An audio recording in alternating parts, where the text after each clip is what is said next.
please. For those of you who came today, we have a special treat, and I'll introduce George a little later on, but I wanted to get the lecture underway. In addition, Greg brought over some wonderful books if you have a deep interest in pursuing this line of study. And I brought some maps, which are basically overlays of the current geography, if you will, of the area of interest. But it also has on it markings that show the German and Russian or Soviet actions that took place during the time frame of our discussion today. So one other just quick question. Does anyone have any questions related to the last lecture that they'd like to bring up now before we get underway? And hearing no questions, we will get underway. I do have to say that Jean, who's able to attend today, said, knock them out. And I said, I do that by talking. People fall asleep very, very quickly. I really don't want that to happen. I'd like a little more enthusiasm. So we have George's display here and Greg's contributions as well. And we'll take a break after about a half hour or so for you to be able to come up and see what's here. For those of you in Zoom land, we may try to move the camera around so you can see what's on display. Now, when we finished talking about the Eastern Front last time, I basically concluded that set of lectures with the Russian winter offensive 41 into 42. And up until that time, from the onset of Operation Barbarossa on June 22nd, 1941, into January and February of 1942, the dynamics on the Eastern Front were extraordinarily difficult for both sides. And the losses that were taken by both sides, particularly the Soviet side, were extraordinary. The disproportion in populations between the Soviet Union and Germany come into full display, in a sense, by looking simply at the casualty figures and the replacements that took place during that particular first 9 months or so of the conflict. And as I emphasized, and I continually emphasize, in one simple encirclement that took place near Kiev in the Ukraine, the Russians had encircled there nearly 600,000 of their troops, basically none of whom ever got home. So if you think about that as an absolute loss, and that was just one portion of the Eastern Front during the summer of 1941, you begin to grasp the immensity of this conflict. Now, after both sides had taken enormous losses proportionately during 41 and 42, the front had basically stabilized in a very convoluted and twisted fashion with bulges here and bulges there, and a reappraisal at both high levels as to what would happen in 1942. In a sense, Germany still felt it could win. The Russians felt they had survived something extraordinary, indeed had rebounded from it, and so damaged the Germans during their winter offensive that they felt they could shift the initiative to their side and begin to really pound the Germans down and hopefully crush them. Both sides, in a sense, were wrong. But the issue is that in the mindset of the time, both sides felt they had the upper hand.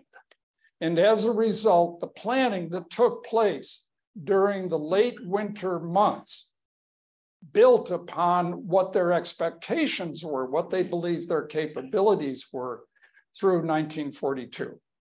Now, what was the deal for the Germans? Let me go back to this slide. And very easily, there was a great discussion, as there had been prior to the onset of the fight in the Eastern Front as to what the strategic goals were going to be. Now, you may recall from the earlier lectures on the Eastern Front that the primary goals that Hitler had outlined were as follows: destroy the Red Army in the frontier, if at all possible, so that it would become basically incapable of threatening Germany.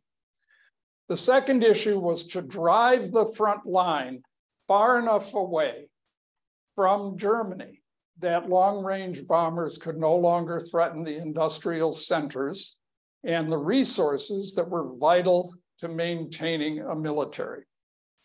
The third objective was to clear land, which ultimately would be colonized by the German people.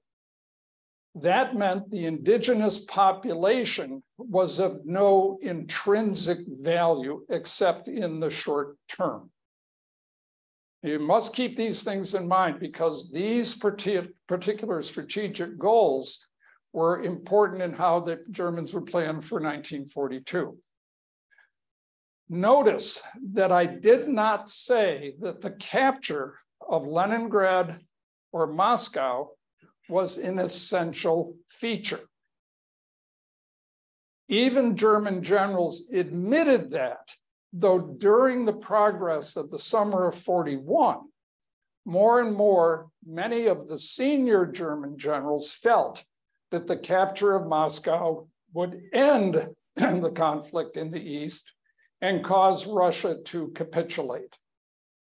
From the Russian perspective, that was not going to happen. So the idea here is not to necessarily believe that because Hitler made certain decisions during the summer of 41, which deflected the German forces from taking or at least fighting for Moscow itself in the streets, but rather that at that particular point, there were other strategic objectives. And Hitler, being in charge, had to decide how resources were going to be allocated. Now, with the counteroffensive that took place during the winter, the Germans had learned an important lesson. And that was that not only was Russia not beaten, it was still a very dangerous opponent. Indeed, the Russians managed to replace the 5 million losses they took in those 9 months. 5 million. So when we think about how a nation can suffer and still come back, this represents an extraordinary achievement. And it was not lost upon Hitler nor his generals how dangerous Russia remained. So now you had to have another strategic argument. The basics of the argument still revolved around Moscow and the other conditions which had led to the invasion of Russia in the first place. Still, many German generals felt that if they mustered sufficient forces, they could still take Moscow, even though they had been driven back from being as close as 15 miles from the outskirts. They'd been driven back to almost 100 miles away. They still felt they had the combat power they could put together.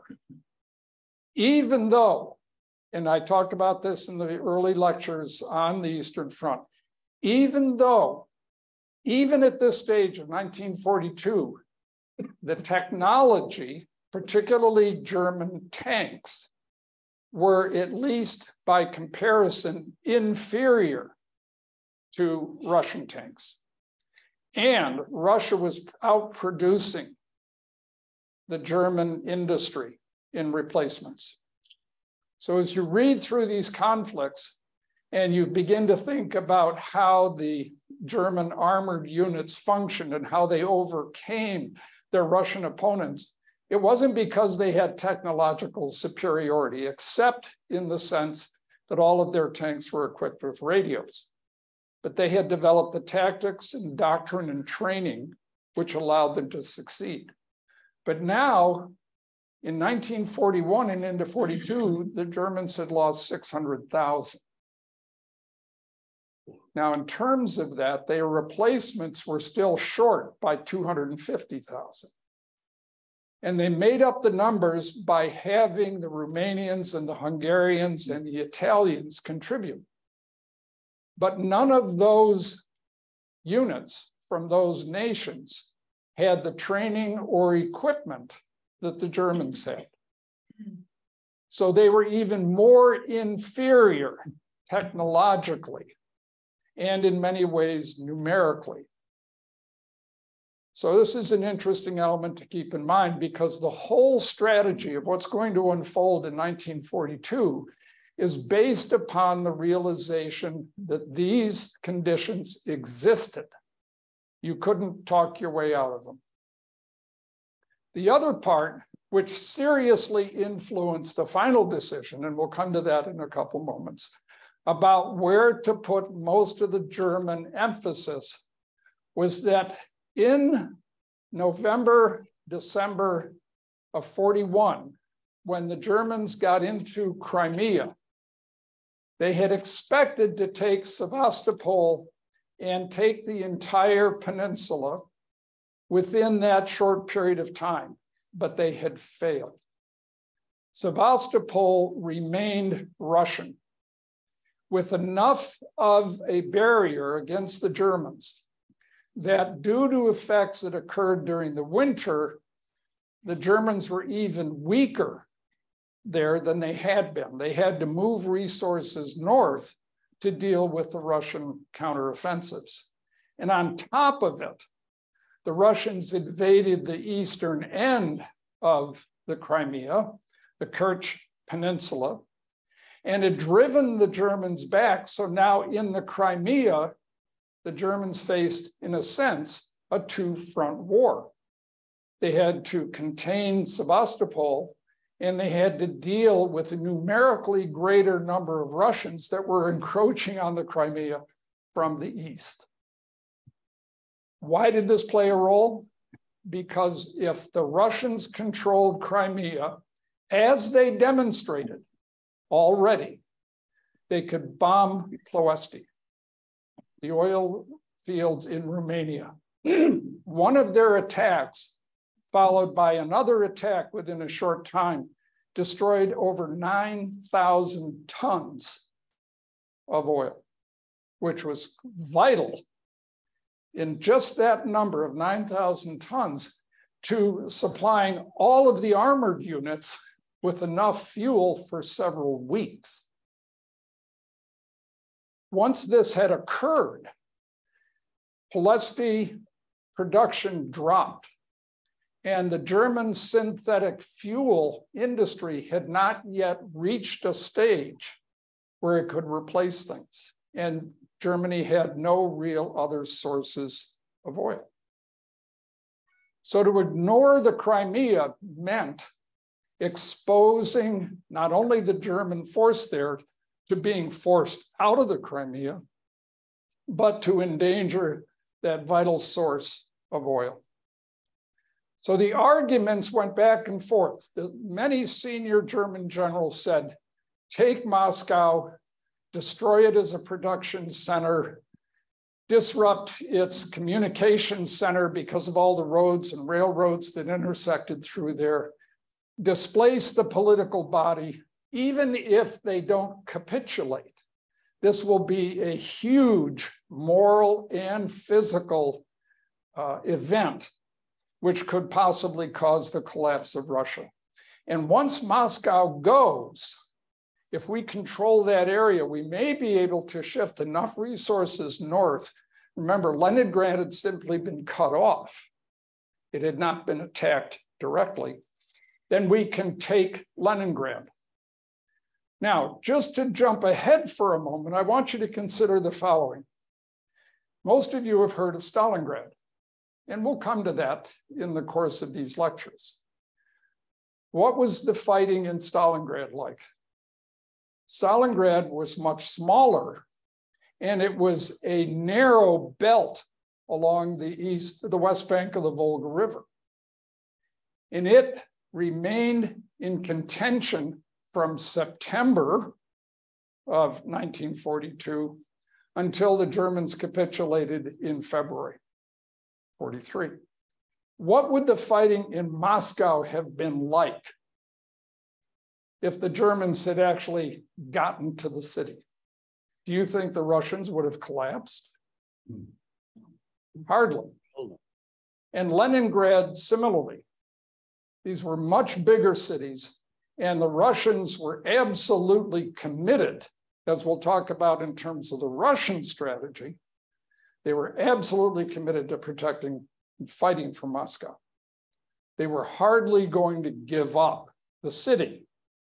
So whatever the pipe dream was of taking Moscow, whatever that influence was, when you read the histories, please pay a little bit of attention to what happened in Stalingrad, and now how the Russians had even weathered the enormous destruction of 1941, and yet went on an offensive which really threatened the Germans gravely in the wintertime, when offensives usually did not occur. All right. So the argument on the German side, do we take Moscow? Do we put all of our effort into that, with the caveat that even if we take it, Germany or Russia will not surrender? Hitler's arguments I've already addressed to some degree. Germany needed oil. Without it, the whole military system would collapse. In fact, the lack of oil was so profound that both the German and Italian surface fleets were able to engage in very little action because of the lack of fuel. And the German submarine fleet was estimated at only 50% of operational submarines simply due to a lack of fuel. Now, if you remember when I talked about the Battle of the Atlantic, which reached its highest peak during 42 and early 43, and they were operating at 50% efficiency, you can imagine what the effect may have been had they had all the oil they needed. And again, by comparison, throw out the idea of Japan facing a similar problem and how the need for oil drove the Japanese to launch their particular offensives in 41 and 42. Yes. Now, Germany did have a lot of coal. Right. And it is indeed possible to take coal and get the equivalent of gasoline and diesel and airplane fuel from it by cracking the coal. The answer is no for what you need, but you need to remember a couple of things. You can use coal for fuel, and there is a conversion that can occur, but it's very inefficient, and it took technology which was not readily available at the time, though the Germans worked on it. And they tried very hard to find any sources that were indigenous to their nation, which they could convert. But in terms of efficiency, they really had to look at using coal to run their industries and keep the electricity power on through their cities, rather than divert oil to any of the economy. They had to use that almost exclusively. So the inefficiencies were built into the system, partly because of the lack of technological advancements, and partly just due simply to the expectation that if we're successful in taking Maykop and the oil fields around Baku, we will have a distinct advantage. Now, I'm going to talk about the difficulties there, but at the same time, your question is a pertinent one. And just as an example of something like that, and I think this happened in World War I, you can find pictures of automobiles burning coal to power their engines. Yes. Okay. And coal was the primary function for the railroads. So again, you can use energy in different ways, but the real question is efficiency. And when you come to operating a tank or a truck out in the Russian steppes, you've got a different set of issues, okay? Even captured stores from the Russians required some conversion to be used in the Wehrmacht's vehicles, some chemical conversions. One of these little pieces of information that most of us have never even run across. So let's go back to the strategy issue. Hitler's argument was, we need oil. We need to protect our oil production in Ploesti by taking the Crimea. That's a no-brainer, gotta happen. We need oil to continue to fuel a military machine which is facing an enormously powerful opponent. And the only way we can seriously reduce the Soviet power is by cutting off their supplies and destroying what forces we can, again, in the frontier. Going after Moscow does not achieve that. Mm-hmm.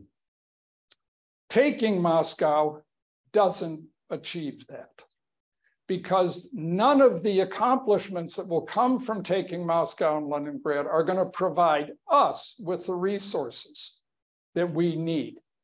And if we can take, as I believe we can, Maykop oil fields, Baku oil fields, we will cut off nearly 80% of the oil that the Soviets depend upon. So not only do we gather those resources, we deny it to the enemy.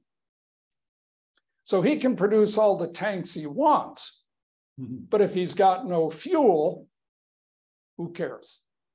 They're immobile. They can become nothing more than a stationary pillbox. The second part is the Ukraine has other resources, mineral resources, coal fields, food, and labor to produce it. So if we take the Ukraine, we will have access to all of those resources. Now, even not emphasized in most things that you will read about, but I'm going to bring it up because I think it is very important, is that when you drive into the Caucasus and you're looking to get those oil fields, you have another obligation, which is vital to taking those oil fields and making it worth the effort. You have to clear the Black Sea coast. Why? Because transit of any oil you capture in Maykop and Baku has to travel, if it's going by land, over thousands of miles. You don't have a pipeline. You've got to use railroads, but the rail system there isn't designed to send the oil back to the West. So you have to rebuild the rail system. You have to have the rail traffic, all of which takes an enormous amount of energy, and trucks and roads. But if you have the eastern shore of the Black Sea under your control, and you've cleared the Crimea, then what's on the south edge of the Black Sea? Turkey. What's Turkey's position? Neutral. So they're not going to bother you. If anything, the Turks might even join you.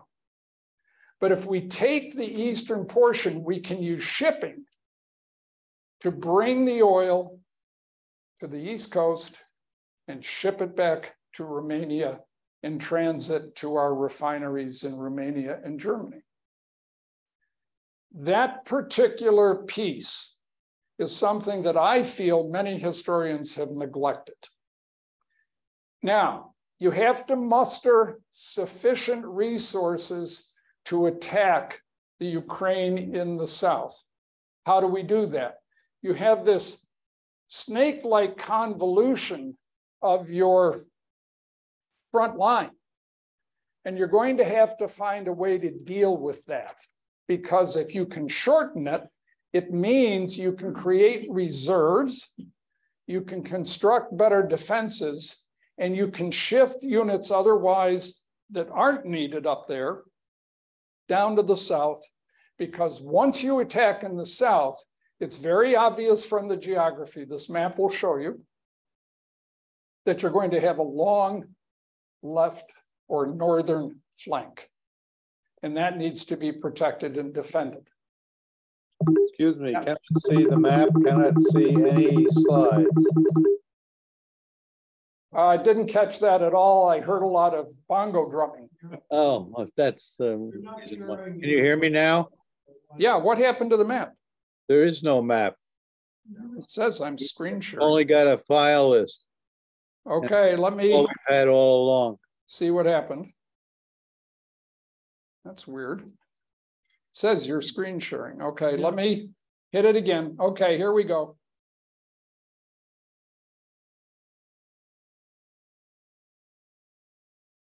All right, well, you didn't miss anything. There we go. All right, you're good there? Yep. Better. All right, well, that's the, I'm gonna just show you. Here's the, good Lord. We were seeing German planning for 1942. You got it. All right, just so you don't feel bad. That was the first slide. All right. Could you go over that again? Thanks, I appreciate that. Again, I'm looking at the audience, not at the screen there and what I had on my laptop. All right, so strengthening the front line, clearing the Crimea, all of these things represent the kind of strategic initiatives. And most powerfully, Hitler makes a comment which has been disparaged in a way by historians, as well as even by the German generals themselves who were involved in all of these actions. But basically, he said, my generals do not understand economics. Now, if you think about the level at which Hitler had to think, and again, the guy was a monster, right? Nothing that I'm saying is to remove that appellation from him.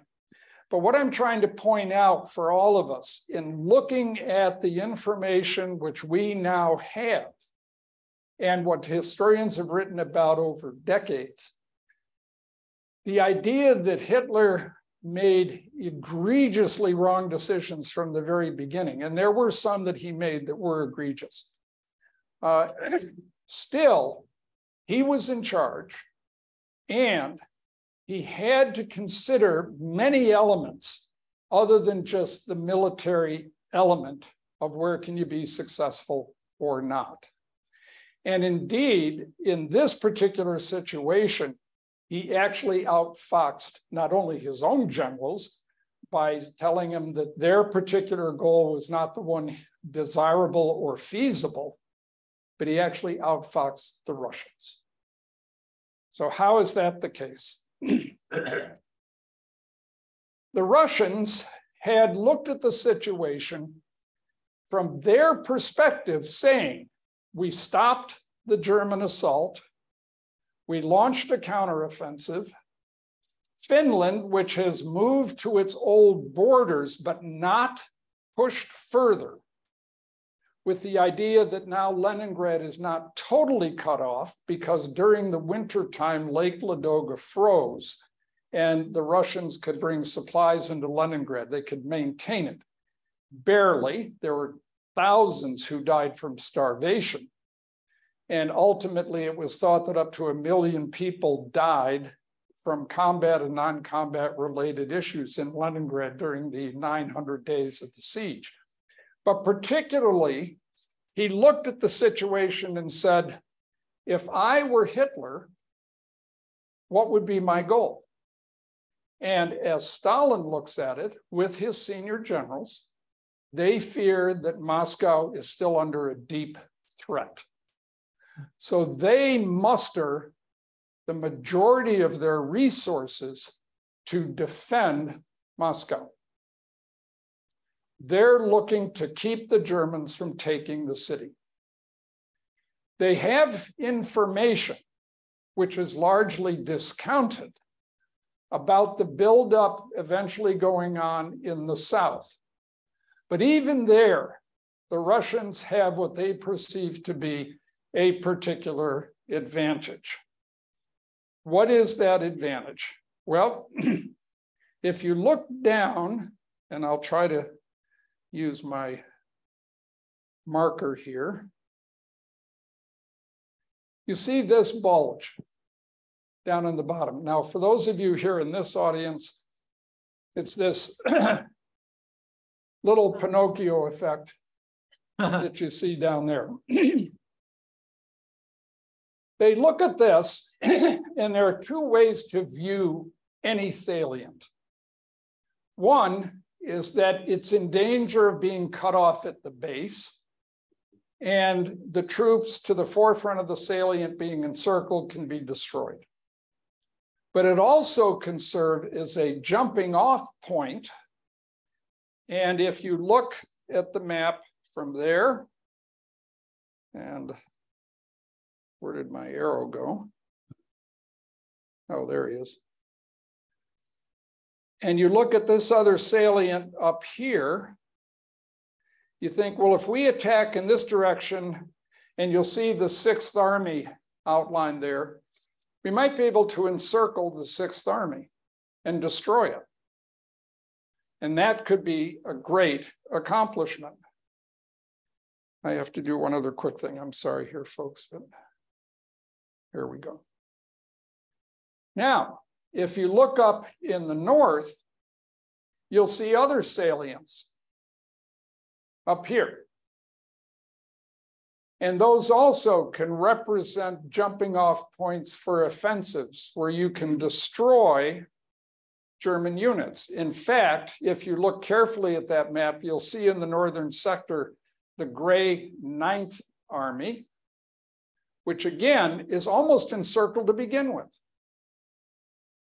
So from your standpoint as Stalin, you're saying, if I want to protect Moscow, and I'm going to put my defensive measures in place to protect that city from attack, but I've got opportunities to destroy the 9th Army because it's almost encircled anyway. And in the south, if I launch an attack there, then the Germans will be forced to respond to 2 widely disparate offensive actions. And they will become incapable of launching a major offensive of their own, or at least it'll be severely weakened. So these 2 initiatives begin to formulate plans for them, which lead them to the actions that they're going to take in 1942. At this stage, remember, they had no idea that the Germans were going to put their major emphasis in the south. So their actions were partly limited offensive, disruption of any German attacks. All right. Now, having made those decisions, you now have to put them into action. I'm going to show this, then we're going to take a break. And I'm going to have George show what he's got up here, Greg to talk a little bit about the books and so on. During January to February, as shown on this slide, during the winter offensives that the Russians launched in the south, they drove the Germans back south of the city of Kharkov. We hear of it today as Kharkiv in Ukraine. Yeah. And it's demonstrated on these maps here. They penetrated rather deeply, and they created the salient that you can see with the red blocks of units. And they were able to hold on to this. It wasn't as successful as they had wished. That was true of their entire winter counteroffensives. But they had severely disrupted the Germans in the process and threatened major supply depots, which were along the Dnieper River. So this was a real threat to Germany and had to be addressed. But as I mentioned, Stalin perceived it as an opportunity. And as a result, in May, he mustered under Timoshenko several armies. And don't be thrown off by the terminology here. A Russian army was comparable to a German army corps, which is a smaller unit, more compact and flexible. So each of the Russian designations, in a sense, has to be taken down one level. So a Russian corps is like a German division, and a Russian division is like a German regiment, and so on. But at this point, Stalin also looks at this not just as an opportunity to possibly destroy the German Sixth Army based on Kharkiv, but to recapture a vital city, a morale boost for the Russians. And if successful, Germany will have to divert considerable resources from an attack on Moscow, which they thought the Germans were planning, to relieving the German units that are going to be trapped in this encirclement. So this attack is launched, and initially, as you can see from the map, the Russians show great progress, particularly in the south, where they jump off from the salient. What Stalin and the Russians did not appreciate was that the Germans had already been planning to launch their southern offensive at almost the same time. The Russians got their attack off first and forced the Germans to respond. And you'll even see down in this lower left corner, the Romanian forces assembling in order to help bolster the defense and to play a role in the offense that was to be launched later on. The result of this was that, now I want you to look at the numbers.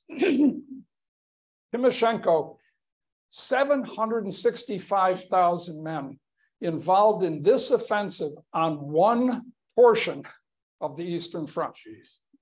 One portion, okay? Just want you to let that number resonate. Nearly 1,200 tanks. And remember, Russian tanks generally are technologically more advanced. They're better armored, have bigger guns, have wider tracks because this is spring. When the ground is a little soft, you can sink in. If you have a narrow tread, get stuck. They launched this and they have nearly 1,000 aircraft. And look at the number of artillery and mortars.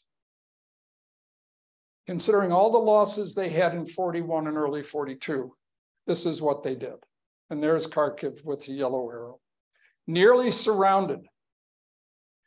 The southern arm attack made great progress and nearly approached Krasnograd, which was a major supply depot, all right, here that you can see. Kharkiv is further up north, but they're making progress and they're disrupting the Germans badly. The northern arm, again, makes progress only in the initial day or two. And then within a short period of time, Paulus, who is in charge of Sixth Army in this situation, is actually able to stall the Russian attack. And eventually, as you can see, developing this swirling battle that occurs. Those motions that you see drawn as arrows happen not because you drew an arrow, but because you had fuel to power your trucks and your tanks and your self-propelled guns. But remember, the Germans still relied heavily, as did the Russians, on horses and foot soldiers. This is not a completely mechanized army by any means. When I talked about this back in the first lectures in the Eastern Front, the Germans started Operation Barbarossa with 600,000 horses. Okay.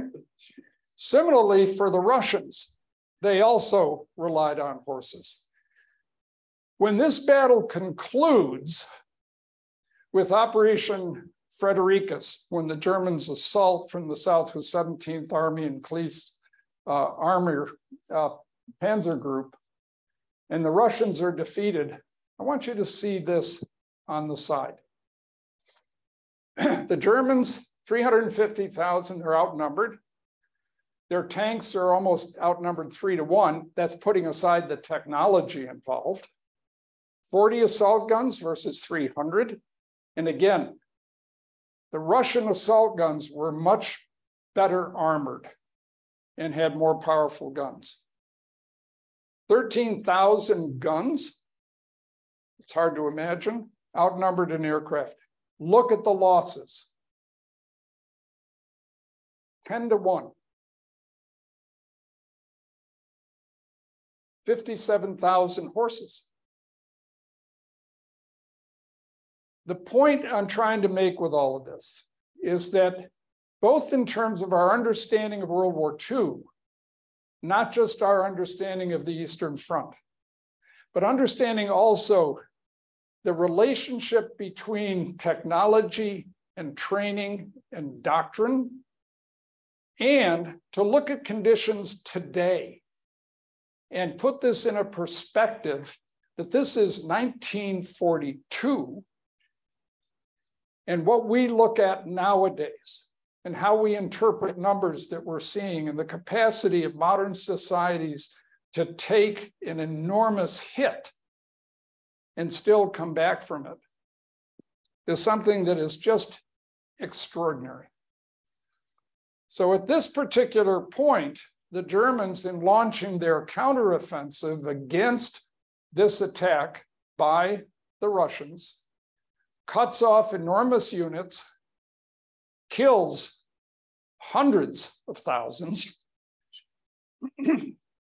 and yet, within a very short period of time, turns around and launches a major offensive against the Ukraine and the southern Russian front. This particular slide gives you a little better graphic of what happened in that particular time. Mm-hmm. And you see how close the Russians came. But at the same time, once the counterstroke occurred, absolutely destroyed. This weakened the southern front to such a degree. And remember, the losses by comparison are 10-1. The Germans very quickly reorganized and launched their strategic offensive in the south. Now, I'm going to turn it over to George to show you some of the things here. Let's have these lights on, please.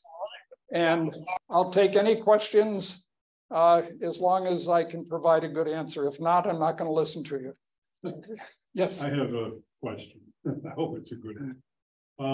All those statistics, I mean, I assume they're estimates.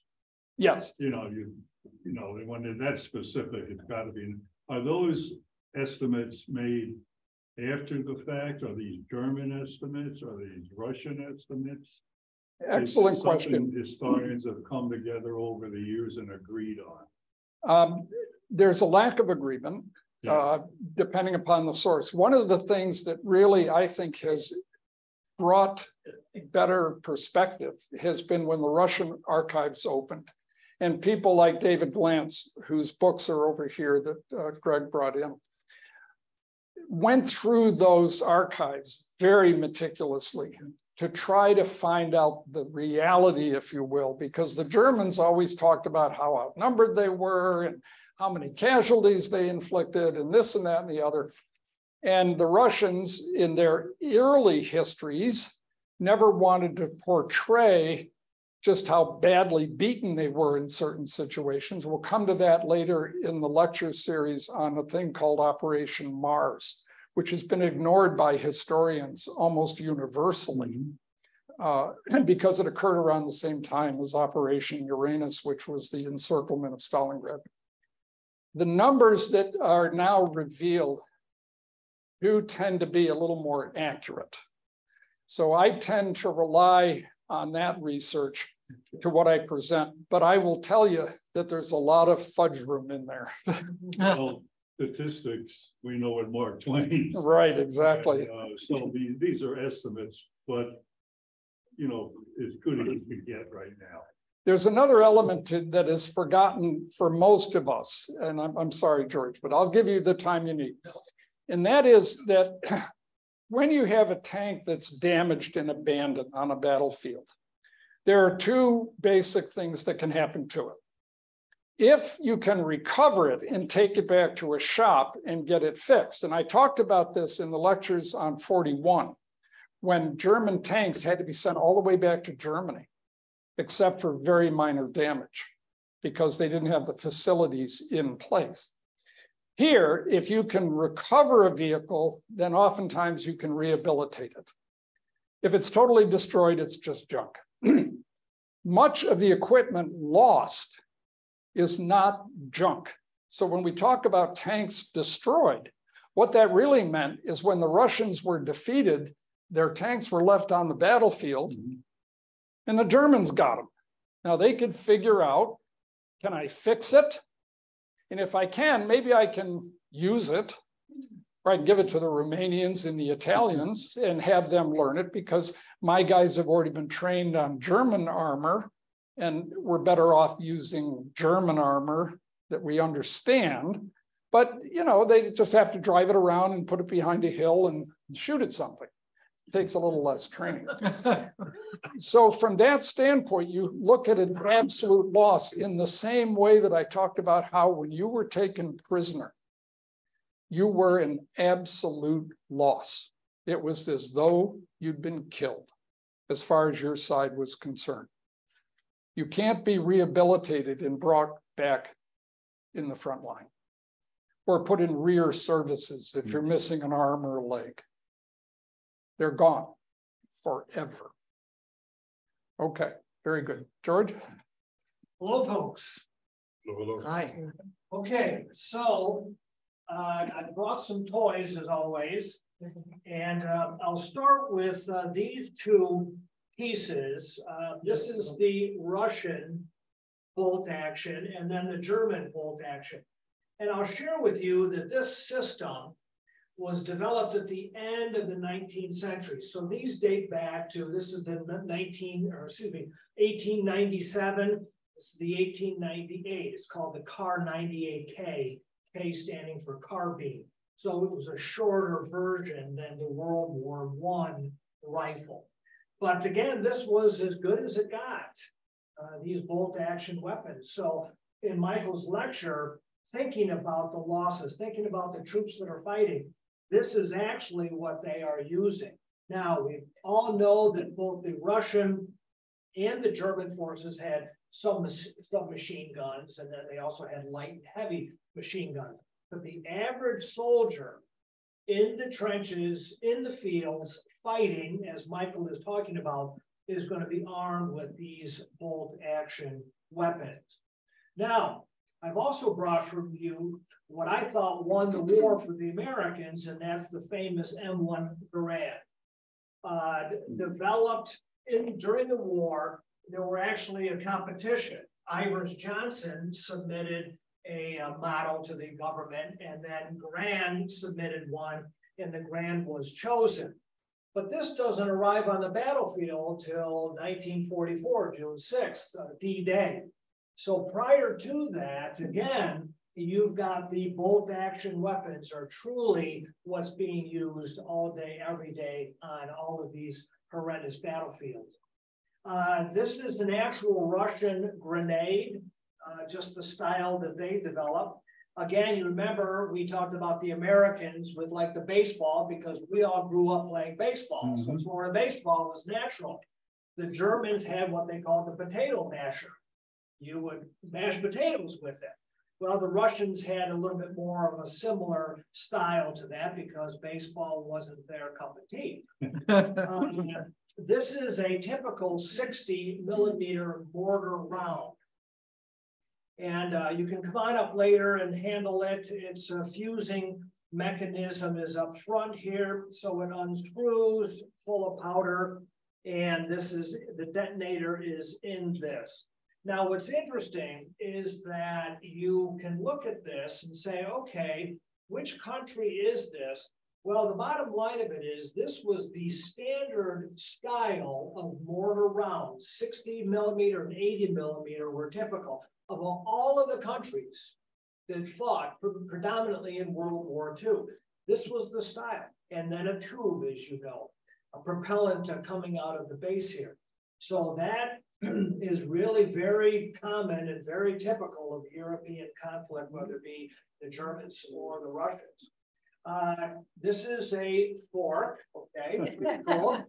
But if you come on up and take a good look at it, there's a palm tree on this, a DAK symbol underneath it, which stands for Deutsches Afrika Korps.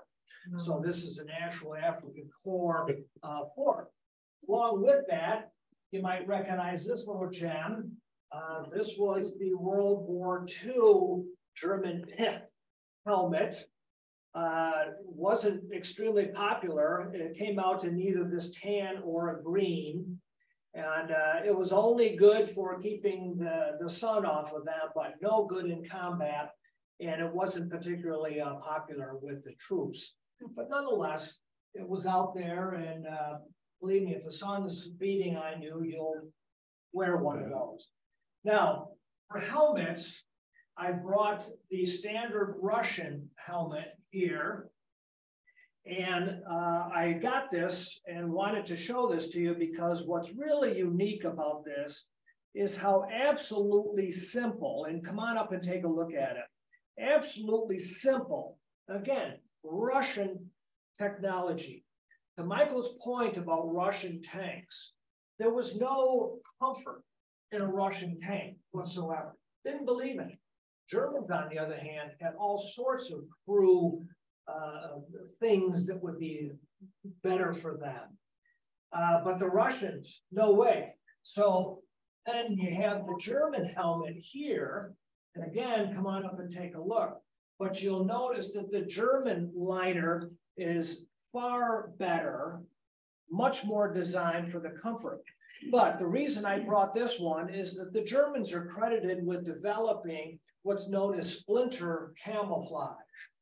And so when you look at films or photographs of American helmets, other than netting, this was not at all common for the Americans. It's not until later conflicts, but German, especially special units, this type of splinter camouflage was very dominant towards the latter part of the war, and again, developed by the Germans.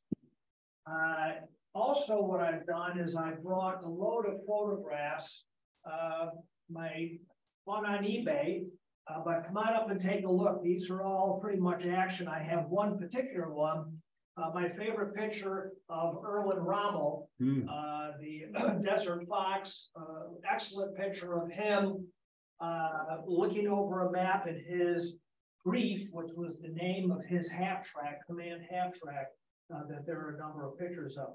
But there's all sorts of different weaponry and different picture of a lot of them in color. And the Germans, you know, color photography was big in Germany. And so, you know, again, they just had tremendous photography, and they recorded the war. They really put in front and center correspondence that traveled with the army. This was propaganda. Joseph Goebbels, this was what it was all about, was let's photograph our triumphant armies. And so there's a plethora of tapes and pictures and so on and so forth. They had their own version of Life magazine. Yeah, yeah. Absolutely. There's a number of magazines that they had. Yes, sir. Now, the pre-grand Springfield Yes. had the same bolt action as the German Mauser. Yes. Yeah. In fact, we were paying royalties to Germany for use of that bolt action. How long did we continue to pay royalties on that? I don't have that answer, but I am familiar. So basically what Bob's referring to is this is the system of opening and preparing the weapon. So you have a 5-round magazine, spring-loaded magazine here.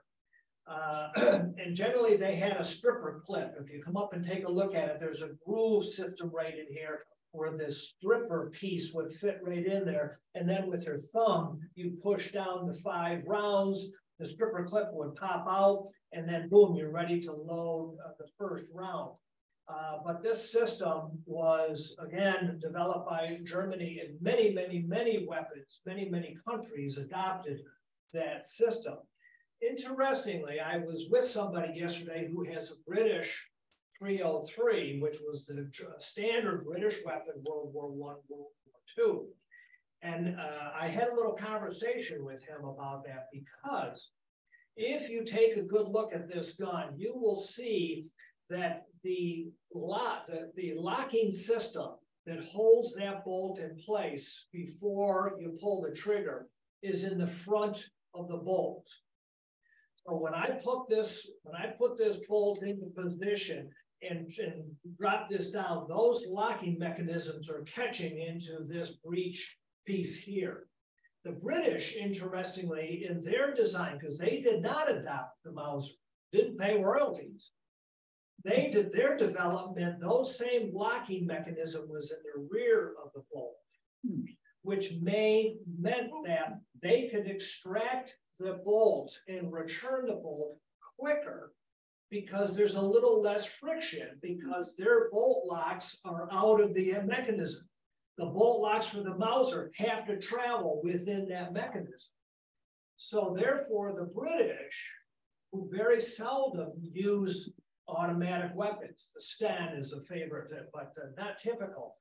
When the British came into France and fought after D-Day and fought in the cities, the British soldiers trained to the point where with a system of fingers, they can enter a building and they can load and fire just by finger motion to almost be as quick and as accurate as a submachine gun. Because otherwise they were at a tremendous disadvantage. The Americans are walking into those same buildings with a semi-automatic 8-round weapon. All you got to do is pull the trigger, gas operated. So the British were really at a loss regarding that. But what's interesting is there is a lot of science and writing about the fact that because those bolt locks for the Mauser system are up here, this is a more accurate weapon. Because if you think about it, I pull that trigger and that concussion of force back of that bullet going out the powder, with my locks here, my bolt has no movement whatsoever. But if my locks are back here, like the British 303 back in this area, the front of that bolt, nothing's holding that in position. So in theory, it can waver. You know, we're talking fractions of an inch. But nonetheless, the Mauser was always considered a much more accurate sniper rifle than the British 303. By the way, this weapon here was one of the best sniper rifles on the field. And there's a lot of information written about women that became Russian women that became snipers using this weapon right here. You can actually find a story about one of them on Amazon Prime Video. Yeah. If you look down through some sub-menus, you can find Russian films that were made in the Soviet Union, not at the time of the war, but you know, recreations like we have with The Longest Day and Saving Private Ryan and so on that go into a lot of these things. And I'd encourage you, again, if you just have any interest in that kind of stuff, not to get trapped into some of the propaganda-like stuff you can run into some of the movies. There's just stuff out there that is really good and very dramatic and very personal in the way these events are portrayed. Greg, I want you to have a couple minutes just to mention about the books. And if you want to take Thanks, a minute George. or two now or afterward to look at the maps that I brought, it gives you a perspective that is hard to get in looking at a screen, whether you're at home or even here. But go ahead. So David Glantz, who went to Russia and had to read, had to read their histories, planned to produce a 3-volume history of the 1942 campaign. 1, 2, 3. Oh, I got too much material. 3, 1, 3, 2. I've got too much material. Here is an appendix. So 5 volumes. I don't recommend reading this as a quick history. Right. All in Stalingrad. This is all going to Stalingrad, Fighting fighting in Stalingrad. Operation Uranus and Little Saturn, Yeah. which we'll come to. And then I also brought this is a 1-volume, Moscow to Stalingrad. This is in the east. Earl Zinka, U.S. Army, and Magna Bauer, U.S. Army. And I also brought a war game, Drive on Stalingrad. The map is nowhere near as nice as this one, and there's no room left for the map. One of the things I wanted to say about these books are not just by David Glantz, they're by David Glantz and Jonathan House. And I had the distinct pleasure of going to Egypt in 1989 on a tour with Laura House, Jonathan House's mom, who worked 20 years in university relations at the University. Wow. Yes, she did. Harvard House was the chair of the history department at Harvard College. And I never met him because he was already deceased. Wow. Yeah. And I appreciate that. This is the kind of thing that I think makes Lyceum really very special. And that is that we have within our community just an immense amount of knowledge and things to share among ourselves. I think what George and Greg have been able to show is just what we have here. And it's really pretty extraordinary. I will tell you that map was created with all the markings on it when I was in medical school. Not that I had a lot of free time, but there it was. I'll tell you what, take 5 minutes if you would, stretch your legs, bathroom break if you need it. For you folks at home and you want to call in questions, please feel free to do it. We've usurped a lot of the time here in the audience. George. Yes, Unlock. I mentioned before I was at Yeah. well, we had no amenities. I can't. Well, you had a padded seat. I had a stool. Sleep on. Yeah. There's no place to sleep. One of the things that is not clear, but it is true even today with Russian tanks, is you could not be as tall as you are. You wouldn't with fit. The hatch open, I could stand. Yeah, but you weren't in a Russian tank. They wouldn't even consider you. Well, that'd be good. You'd have to be much shorter. And what that means is that they were cramped. The mechanics for how you drove a tank were almost like World War I, where you had to shift gears and clutches and turn the treads and things, not what you see with modern tanks where they have a steering wheel. The tracks would have. Yeah. And then think of the maintenance you did every day. Oh, you went 2 miles and you get out and you had to tighten every. Yeah.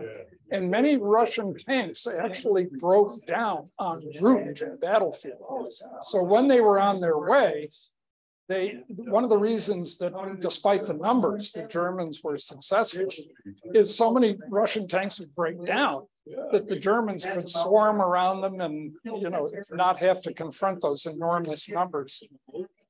Yes, exactly. Exactly. No great change. I was thinking that was essentially last steps. Well, I'm gonna argue a little bit about that, though you are right. by comparison to a lot of other places. But what you begin to run into when you get closer to Stalingrad and so on is you get these ravines they call balkas.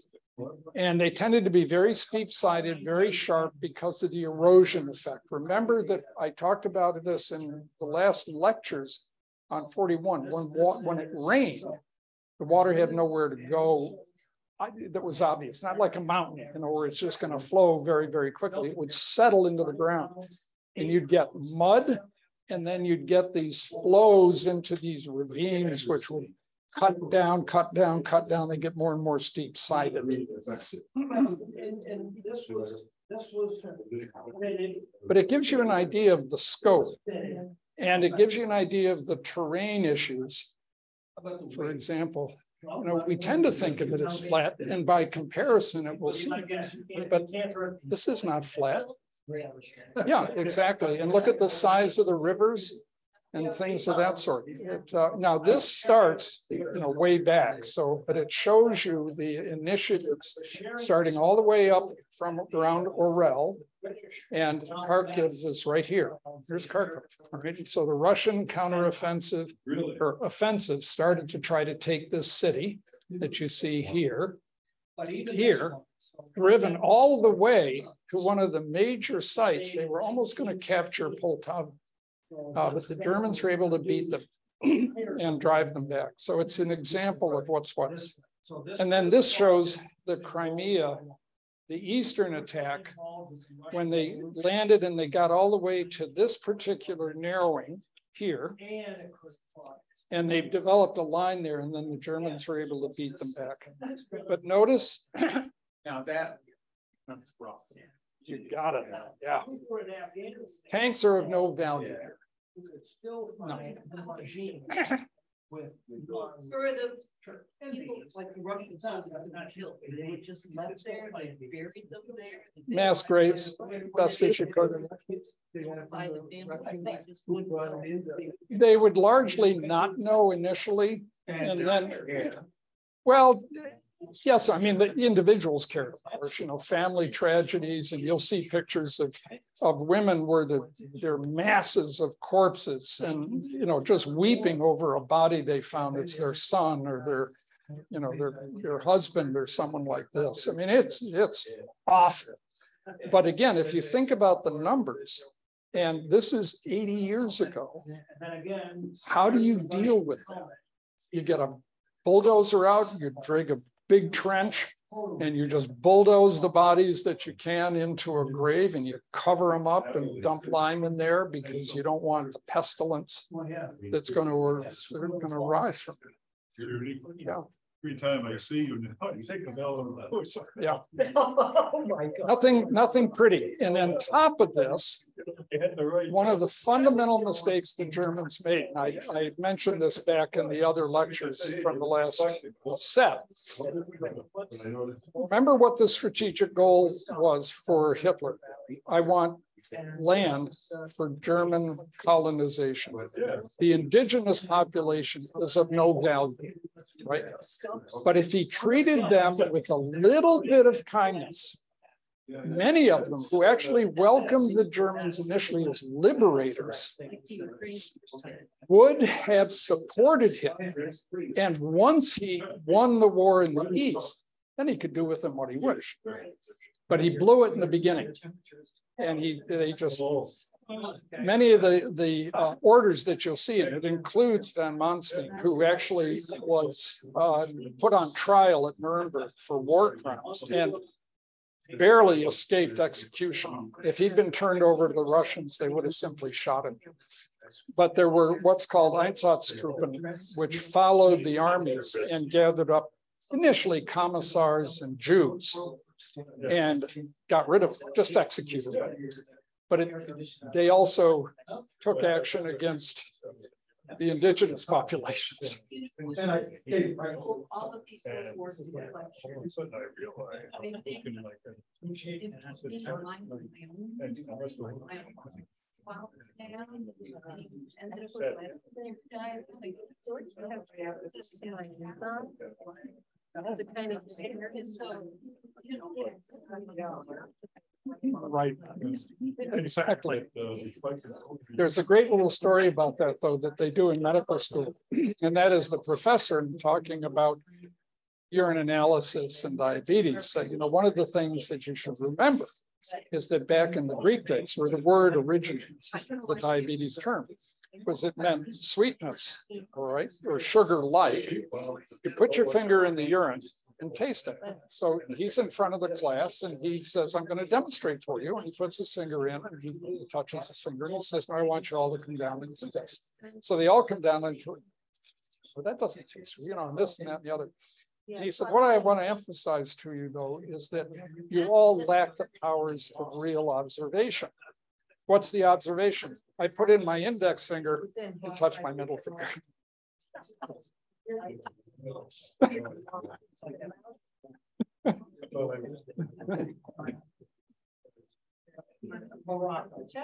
Okay, people, I'm going to ask you to resume your seats. Those of you who are asleep, you can stay there if you like.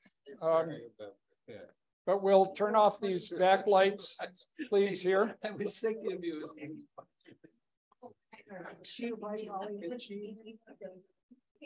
My backup. What time do you have here? Now, again, I want to thank all of you for taking the time out of your day to come and enjoy, hopefully, at least the displays we have. And I hope in some way what we're talking about will, if not stimulate you to do your own reading for the interest that it provides, but even more importantly, to provide you with a different viewpoint than you may encounter in some of the histories, even some of the recent histories. And I introduce that as my bias, hopefully with some supportive information and partly a little bit of projection on my part. Admittedly, I don't know the mind of Hitler. I don't know the mind of Stalin. I've read about them, but I haven't figured them out in any particular way. So I've tried to meld together what my particular understanding is of military and political history, particularly as it relates to this time. Have you read Rick Atkinson's trilogy? And if so, what do you think of it? I think it's excellent. And I think that in terms of the detail and the structure of what he's done with the American Army has been very, very useful. Remember also, and again, I have to remind myself of this on a number of occasions. We have a very American-centered and Western Eurocentric approach to things.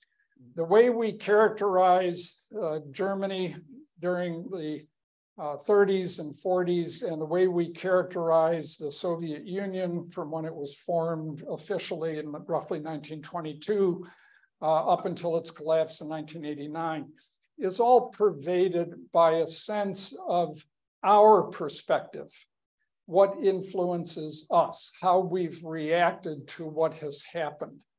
And in part, during this particular time frame, it's, I think, very important to try to put yourself, at least in your imagination, into the position of the opponent. So put yourself in the position of Adolf Hitler. You've got this mess on your hands. How are you going to deal with it? What kind of decisions do you have to think about? Because the thing to remember also is that North Africa was an active campaign during this time frame. Some very important things were happening. The Atlantic was a very important theater of war at the time. How do you manage that? What do you do with your domestic policies? How do you govern France, Denmark, Norway, Holland? How do you engage with Italy? What's your relationship to Spain? And on and on and on. Similarly, from Stalin's standpoint, I'm now sort of an ally with Britain and the United States. But what are they doing to help me? And historically, after the end of World War I, Britain and the United States actually were helping the whites, not the Russians, not the Bolsheviks, not the communists. And then they viewed us as enemies ideologically. And they certainly didn't do a lot to promote relations with us, which is why we signed the Ribbentrop-Molotov Pact in August of '39. And wouldn't the capitalist countries love to see both of us, Germany and Russia, weakened to the point of impotence? And they could dominate the world. So if you don't take those pieces of information in, it becomes difficult to understand why things unfolded the way they did. The other part of what I try to identify here is, why did they fight here rather than there? Why was this side apparently victorious, at least in the beginning, and this side losing? And then how did that transform over time? Because that's the reality of what we deal with in war, whether it's then the Gulf War, Iran, Iraq, Afghanistan, whatever. These dynamics play a role. All right, enough philosophy. This particular slide goes back to the beginning because it shows how things unfolded that lead to the next segment of this lecture, which is what happens in the Crimea. And I've talked about the importance. But one of the key issues I want to emphasize is where you see the pockets around Odessa, Kryvyi Rog, and then outside of Kiev, that huge encirclement of over 600,000. Circle doesn't demonstrate how many people are in there. And in this particular thrust forward, you can see that there's a split of 11th Army, part to drive due east and part to enter the Crimea. This set up the stage for what Hitler had hoped to be the conquest of Crimea in '41, but it didn't happen. And as you see from this particular slide, though the Germans made great advances, indeed initially got all the way to the eastern end of Crimea at Kerch, and they were able to press down against Sevastopol, but weren't able to take it. There now was a brief hiatus, and the Russians counterattacked across Kerch and had amphibious landings at several sites, from which they were able to advance westward and actually begin to raise the concern that the back end of 11th Army might be trapped. So this all had to be responded.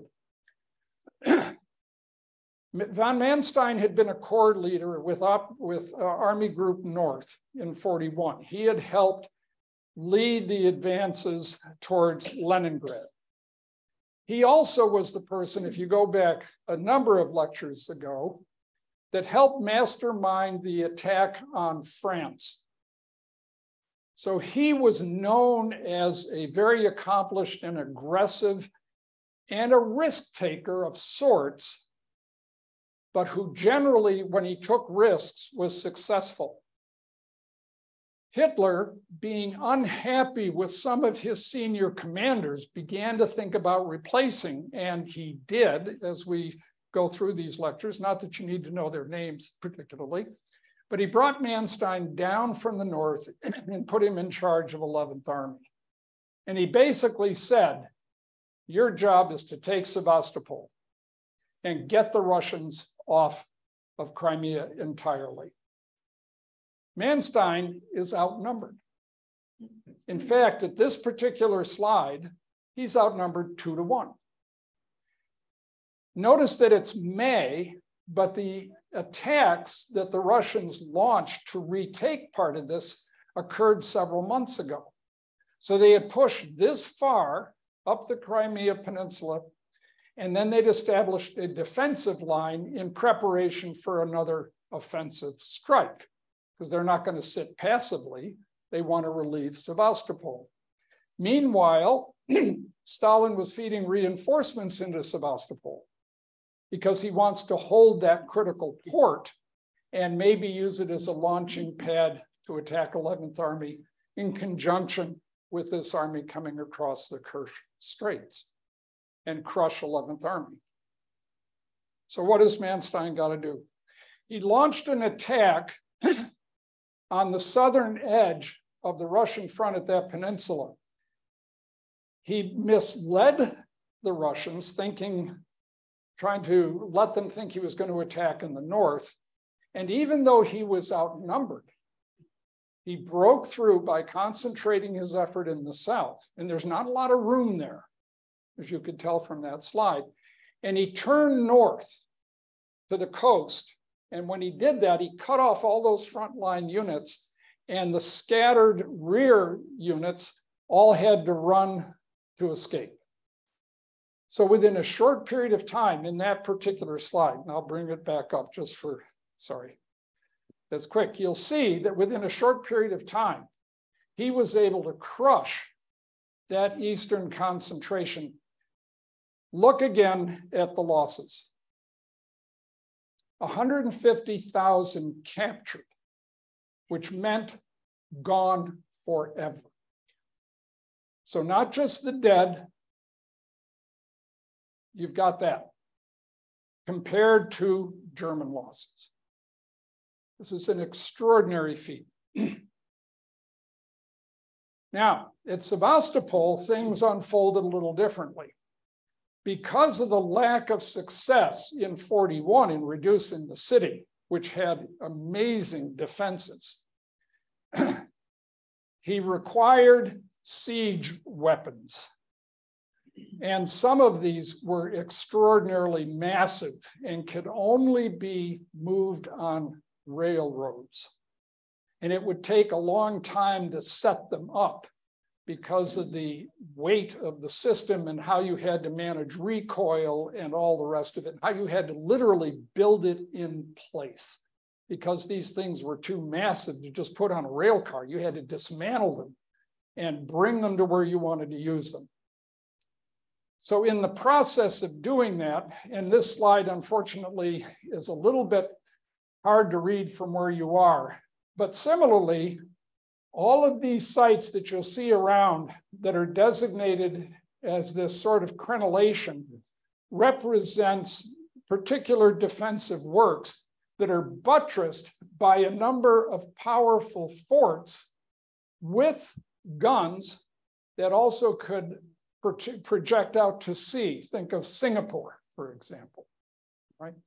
You've got to defend yourself against the German Black Sea ships that might come in and bombard, so you need naval gunnery going out there.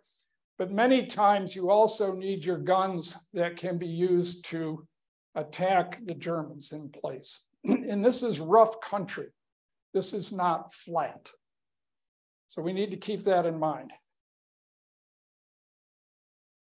Gives you an idea of the proportions around Sebastopol. Once the Russians are thrown off the peninsula, Manstein can concentrate his 11th Army and bring them to assault this city. A lot of the civilians are gone by this time, have been evacuated by sea. They serve no purpose particularly, but there's still a bunch there. But what I want to emphasize to you are the following again. Notice the Russian strength. Now you're behind amazing defensive works. Many times in military history, you'll hear that it takes a 3-to-1 proportion, attacker to defender, to overcome a defense. Well, that's not 3-to-1. That's barely 1-to-1.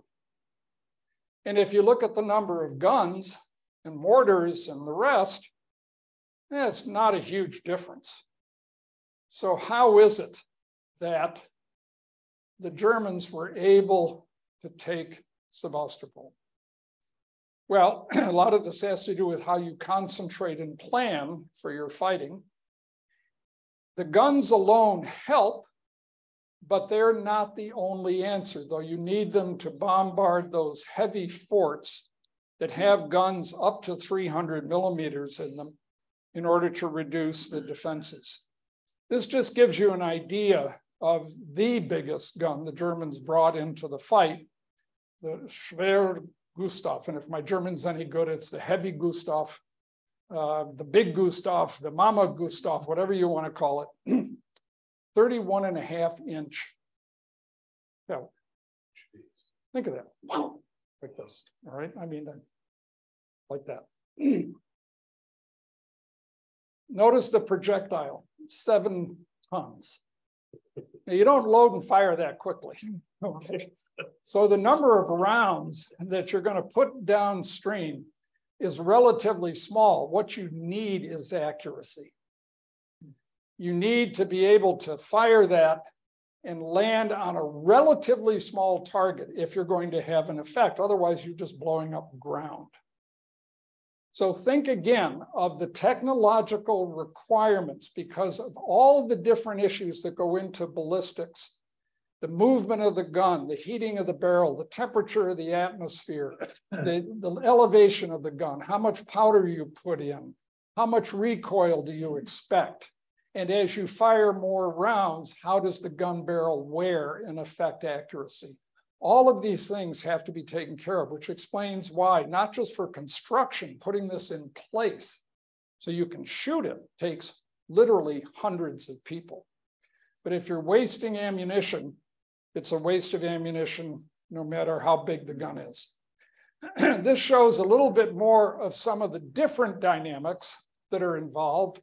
And again, I mention the technologies because it plays a role. You can't walk away from it. When we talk about Ukraine and we talk about sending Abrams and Leopards and Chieftains, or I think it's Chieftains, not Crusaders, and we talk about F-16s, that's technology. But as we've demonstrated, without the proper training and doctrine and integration of units and activity, and the right people doing the right thing, it's wastage. Falls on useless ground. Yes. Michael, in the previous slide, you had no Russian aircraft at all. So Germans had 800, which Right. is a major advantage. Absolutely.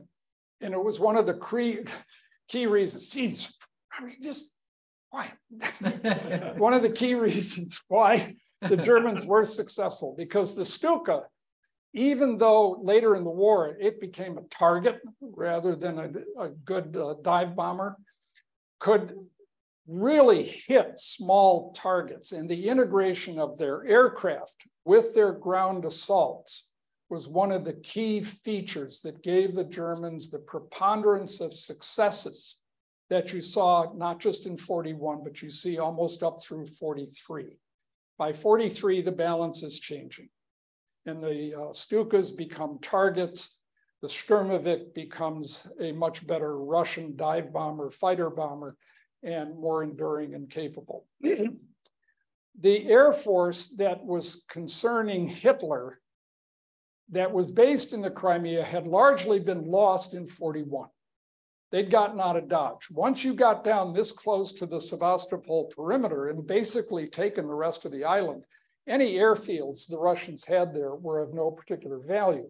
They could still use some long-range bombers from the eastern shore of the Black Sea, but their amount of ordnance they could carry, that they had to overfly potential aircraft interceptors based on German airfields in the Crimea and so on, would tend to negate the power that they would have. But if you retained as a Russian Sevastopol and you could push ahead the way they did, coming from the Kerch Peninsula towards the west, then you could begin to construct airfields and maybe take the Crimea back. So here was a diversion. It was actually Richthofen's, and he was I'm trying to remember if he was a son or relation to Baron von Richthofen from World War I. He was related. For sure. He was related.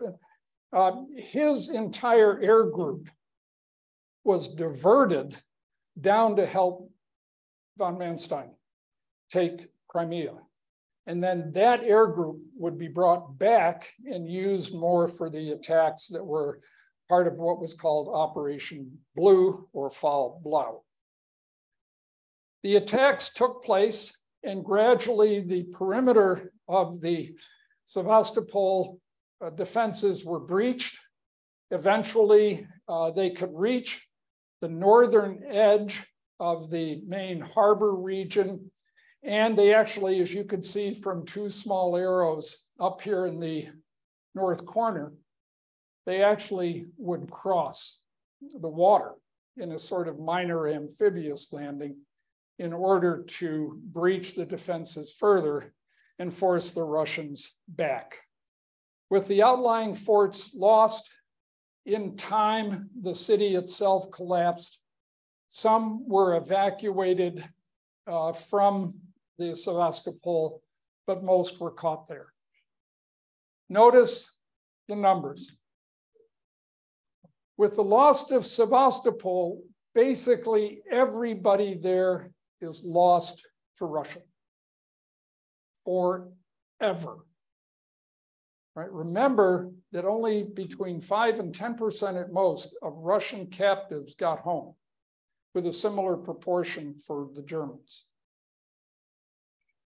So in terms of this, the numbers there look as though they're not all that impressive for the Germans, but remember the Germans were struggling to replace. So even though the losses were very disproportionate in the two sides, with the Romanians contributing about 10,000 of the casualties, you have still a structural imbalance which is going to affect the Germans throughout the rest of the war. Okay? But the Crimea has now turned over entirely to the Germans. Now there can be a restructuring where von Richthofen's air group can be shifted back to support the main offensive, Operation Blau, or Blue, and some of Manstein's troops can be shifted out of the Crimea and brought to help with the offense. So their job would be primarily defensive at some point.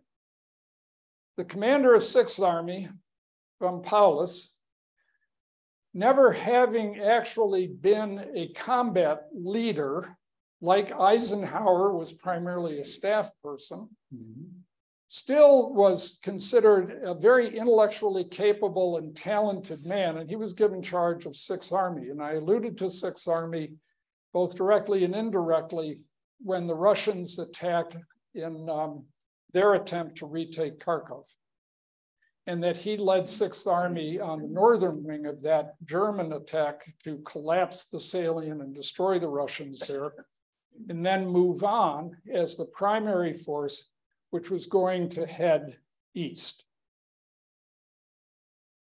Now, I had talked about the strategy that was developed earlier in the year in order to set the conditions for which fighting would occur on the Eastern Front. What I wanted to show here was that, unrelated to the lower part, which represents the foul blow or case blue effect all through there. Yes, whoever's doing that's doing a great job. I appreciate it. I want to show you up here that there remained two major salients, and these are going to have a substantial role in events as 1942 shifts into the winter, and then as we get to 43. The initial setup was that the initial commander for Army Group South, von Rundstedt, was replaced. And von Bock, who was Army Group Center commander, was brought down to run Army Group South. That's because Hitler and Rundstedt tended to clash over time.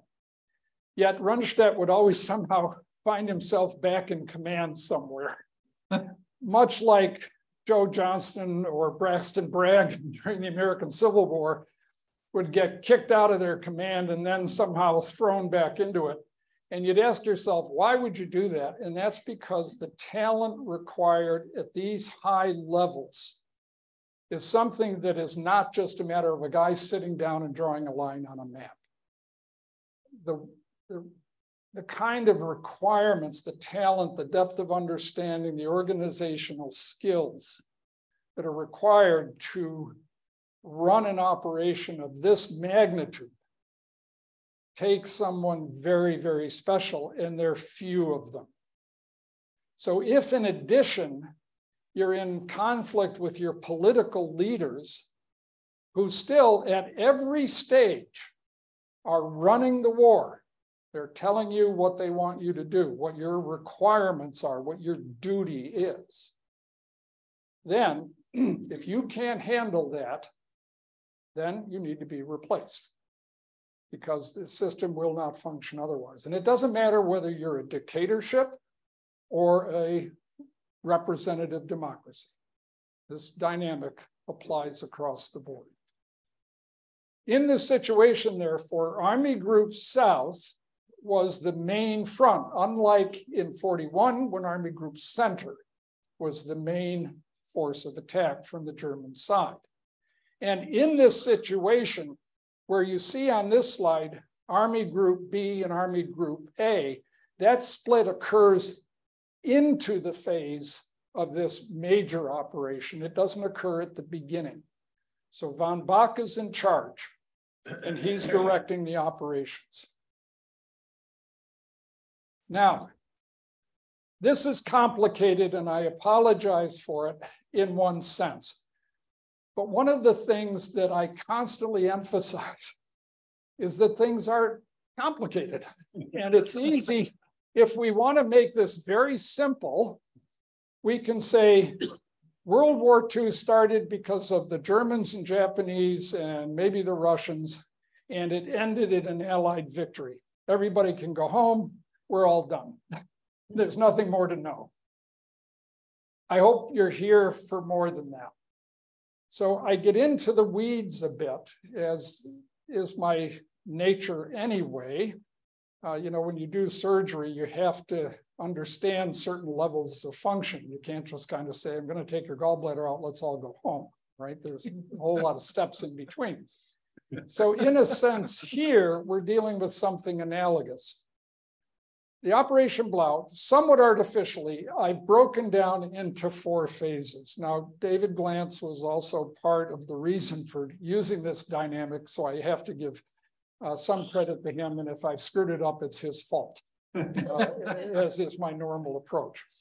The idea here was that the offense was to start in the northern sector, as you'll see here, okay? And it was to progress down in a southeastern direction. The idea, therefore, was to use the Don River as a principal barrier to protect the increasing length of the northern flank. This was known when they started the planning. There was no secret to the Germans that their northern flank was going to be open as they progressed down. Anybody would know that. As you move further down, the Don River swings out to the east, and then it curves back. And when it curves back in that curve, it's called the Don River Bend.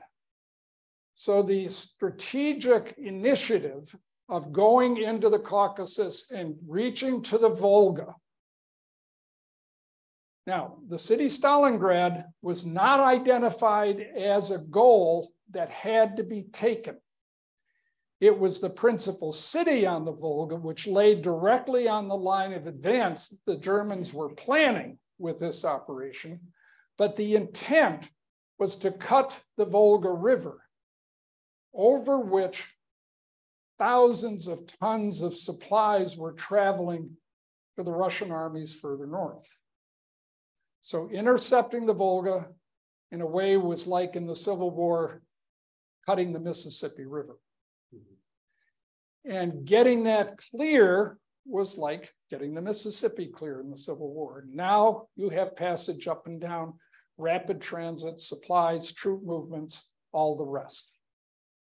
The intent, the major intent, yes, was to cut, but this was the direction you were going. That was your strategic goal. So phase 3 and phase 4 built on the success of phases 1 and 2. Now, this is more of a detail. Notice the timing. Operation Frederikus ended near the end of May with the destruction of the Soviet units that had attempted to retake Kharkov down here. Those units were destroyed, and the German units had massed themselves with the 17th Army and the 4th Panzer Army in this location, and they were to lead things. But the 6th Army, further to the north, was to have a dramatic effect in getting that first section of Operation Blau accomplished. And in that regard, they attacked east with the understanding that they would try to encircle and destroy Russian armies and get to the Don River, and particularly to Voronezh here. In the process, 2 Russian fronts, Bryansk front, Voronezh front, it's the first time they use cities to designate as opposed to Southwestern Front and Northern Front and so on, were trapped and largely destroyed. But the Russians weren't about to give up, and they launched several counterattacks against that northern arm and forced the Germans to slow their advance while they reacted to this Russian onslaught. The Russians were never going to be passive. They weren't going to sit back and wait for you to come at them. They were going to go at you whenever they could. But as it happened, the German counteroffensives destroyed those 2 fronts and stabilized that northern flank. The second phase was an extension of the first. This time, the attack is going to occur along the Don River. Again, they're not trying to penetrate into here. There's nothing over there, which is of critical importance to the Germans at this stage of the fighting. So they're going to concentrate in that southeastern direction. And you can see from all the icons here, the massive concentration of combat power that's being used. And the relative weakness, though this is an army. So this is a corps, not an army in the sense that you're dealing with the 6th Army, as an example, all right? And this is a division here, that's a corps. So the corps controls those units that you see in front of it. So even though you don't see a lot of red icons along here, it would become an incomprehensible map if they just put all the Russian divisions in there as well. Nonetheless, the Germans again demonstrate amazing aptitude. Look at the length of travel, for example, of the 24th Armored Corps.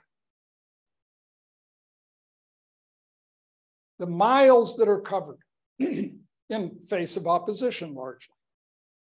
What are the Russians doing? Well, a number of them are supposed to be trapped down here and crushed against the Black Sea, Sea of Azov, and the Don River at Rostov.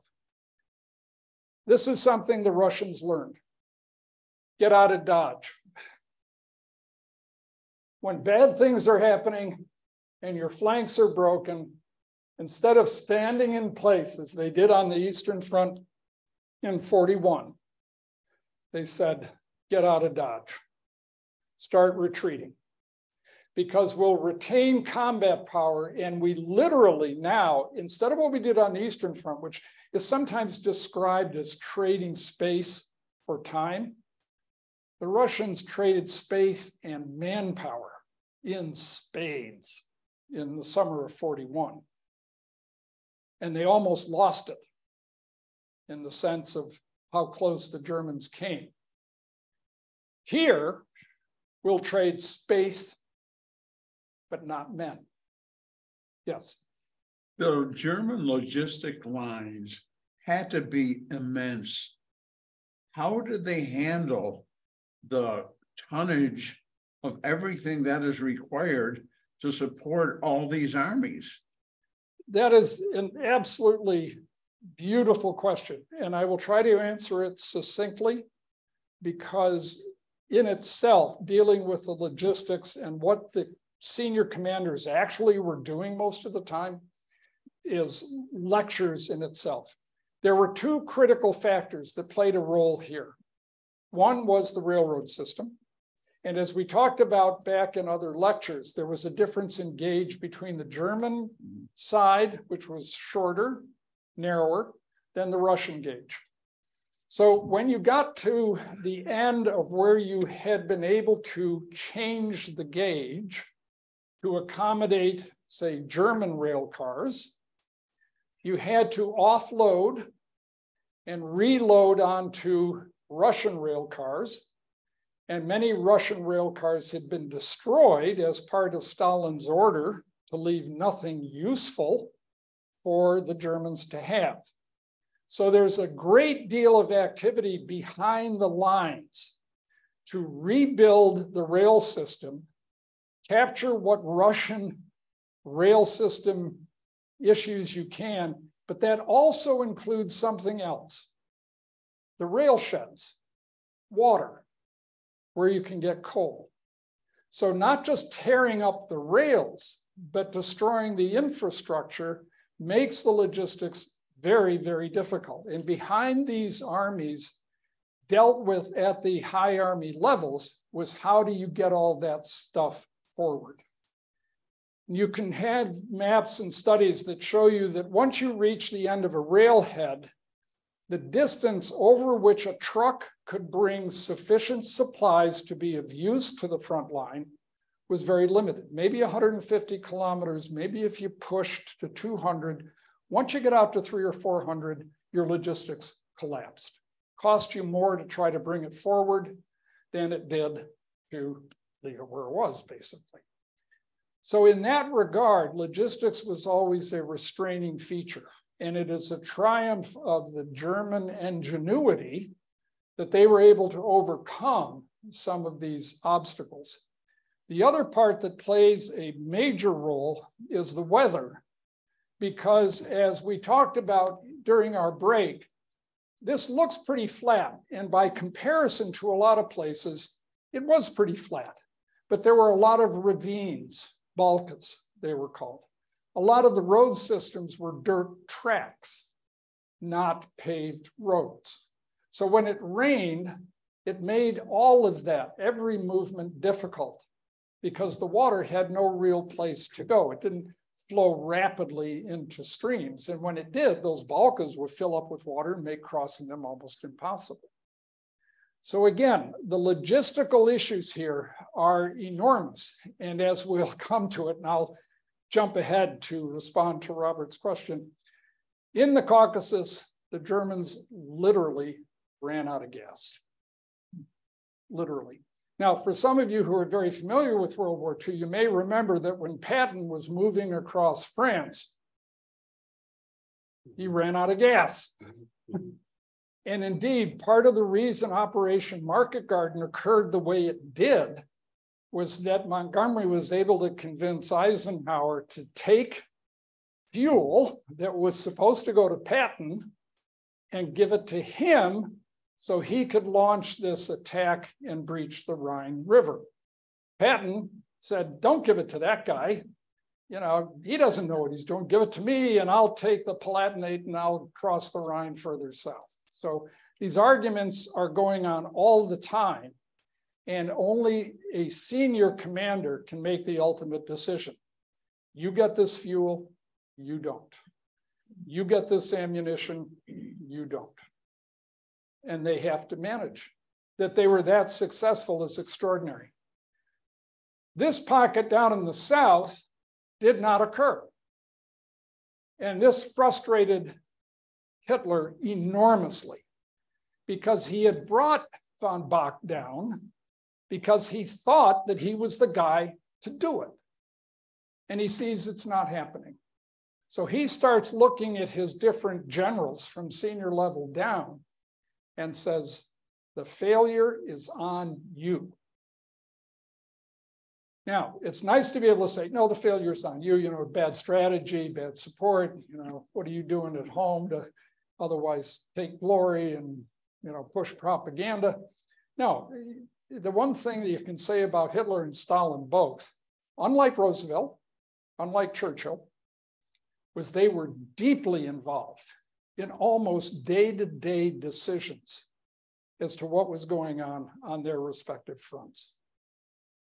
The stories that go on, especially related to Hitler, are just extraordinary. And that again will bring us to a later section on what I call sort of the ultimate failures, but we'll get there. This gives you an idea of what it meant to be in combat on the Eastern Front. They're walking, all right? We're used to the American military riding in trucks for the most part, until you get fairly close to the battlefield, then you dismount and then you walk. They walked. And as you can see, that horizon's very distant. But the thousands of men that you see in column. Now, just take one moment and ask yourself, what if an enemy airplane flew over that? He's got 6 machine guns in his wings, maybe a 20-millimeter cannon in his nose. He can do a lot of damage. So it isn't just what you're seeing here that says to these soldiers, you're going to march from here to there, and you have to be there in a certain period of time. But you've got to provide protection. You have to organize your anti-aircraft. You have to organize what aircraft might be up there to serve as what we call a combat air patrol to protect these guys, because they're defenseless basically against oncoming aircraft. Once you get to phase 3 of Operation Blue, now the split occurs in Army Group South, and you have Army Group A and B. And we'll finish up here very shortly, but I just want to emphasize that again, this was something understood as necessary, but at the same time, disrupted to some degree command control elements as you went further up the ladder. Now you added another layer, and that can sometimes inhibit communication. Army Group B was to head to Stalingrad, and Army Group A was to head into the Caucasus. And various units were assigned to those activities so that the goals that were laid out by the initial strategy could be accomplished. And I mentioned this because the Germans climbed Mount Elbrus, which was the highest peak in the Caucasus, and planted a German flag on it. And that's for prestige. And if you're a mountain troop, as the mountain units were, as they're fighting in this part of the Caucasus range on the eastern border of the Black Sea, you look at that mountain and you think, I can't just walk past that. It didn't require a big diversion of energy for people to do it. That's part of, frankly, the human spirit that supersedes just about anything. I don't think these guys went up there with an idea that we're going to establish an observation post or we're going to put artillery up there. That had nothing to do with it. They just wanted to climb the damn thing. Say, we'd been there and put our flag there and say, we did this. Kilroy. Yeah, exactly. So I'm going to end here because it's, by my clock, it's just a couple minutes to noon. And I'm sorry if we didn't make as much progress as I had initially planned in my own mind. But I hope regardless of that, you'll have had a sense of the experience of what is going on here, why this particular conflict is such a critical element of World War II, that we, with our Western perspective, have tended to neglect looking at it. But once you do, I find that it is just astounding the kinds of things that you learn from reading it and the kinds of decisions that were required among probably the greatest contest that took place within the context of World War II. And that's not to play down our accomplishments or the British accomplishments, all of which we'll talk about at a later time, but to bring home just how two basically totalitarian societies would engage in what I think unquestionably was the first real total war. Everything that was bound up in either of those societies was committed to this war, to this fight, and almost literally, and in some ways more than literally, to the death. Now, I'm going to explain one other thing about Crimea just because it is relevant to today, to what's going on in Ukraine right now. Back in the late 1700s, when the Russians first took Crimea, it had been occupied by the Tatars, or Tartars. People have different pronunciations. And a good portion of that population was eventually driven out. Later on, during the 30s, the population in the Crimea plummeted due to the famines that occurred. So a lot of the so-called resident population died off. But it was rebounding by the time World War II was in progress. And then with the fighting that occurred, it again tended to drop. When the Russians retook Crimea in 1944, subject of a later lecture, Stalin realized that many of the indigenous population, at least in his view, had sided with the Germans because the indigenous population had no love of Russians or communism. And he basically emptied the Crimea and replaced it with Russians. Come to 2014, the population of the Crimea is over 90% ethnic Russian. Putin says Crimea is not Ukrainian, it's Russian. And that's why we're taking it. So he takes it in 2014. But it's cut off by land. The only connection to the Russian Federation is through the Straits of Kerch. Lugansk and Donetsk, roughly 70% ethnic Russian.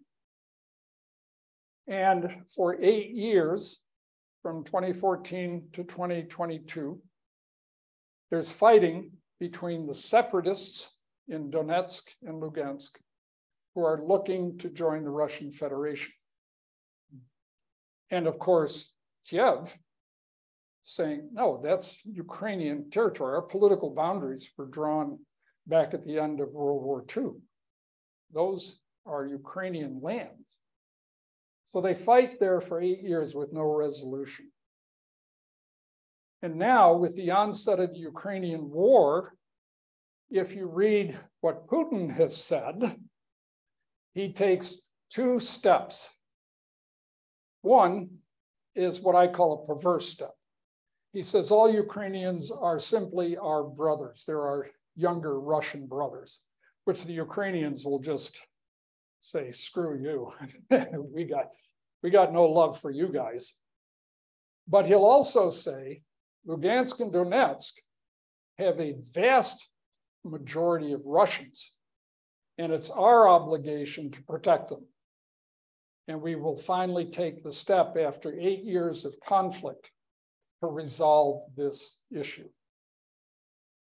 Now, remember that the Germans used that argument against Czechoslovakia in the Sudetenland.